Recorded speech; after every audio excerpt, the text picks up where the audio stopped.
Hi guys, this is Lydia. ദേ അപ്പം നമ്മൾ ബാംഗ്ലൂർ എത്തി. യശ്വന്ത്പൂർ ആയിരുന്നു നമ്മുടെ സ്റ്റേഷൻ.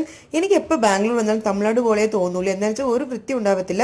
പക്ഷേ കേരളത്തിൽ ഇച്ചിരിയെങ്കിലും വൃത്തി കാണും കേട്ടാ. ഞാൻ തമിഴിലാണെങ്കിൽ എനിക്കിതൊരു പറയണം ഒരു മടിയില്ല.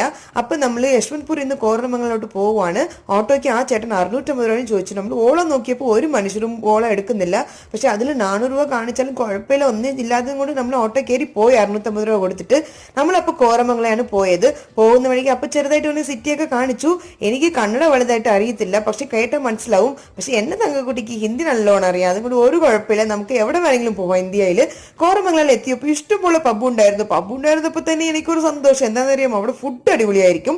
അപ്പോൾ റൂമിനകത്ത് കയറി ഇച്ചിരി റൂം ടൂറൊക്കെ എടുത്തു. ഒരു യൂട്യൂബറൊക്കെ റൂം ടൂർസ് ഒക്കെ ഇടുമ്പോൾ എനിക്ക് കൊതിയാവും എവിടെയെങ്കിലും പോയിട്ട് റൂം ടൂർ ഇടണമെന്ന്. അപ്പോൾ ഇതും ഒരു ചാൻസ് ആയി. ഇത് ഒരു നോർമൽ AC റൂമായിരുന്നു. ഒരു ദിവസത്തേക്ക് 2800 ആയിരുന്നു. നമ്മൾ ഉച്ചയ്ക്ക് ഒരു അടിപൊളി ഹോട്ടലിൽ നിന്ന് ഫുഡ് കഴിച്ചു. അത് ഞാൻ അടുത്ത വീഡിയോയിൽ പറയാം. അപ്പോൾ കാണുന്നവരെ ടാറ്റാ ബൈ.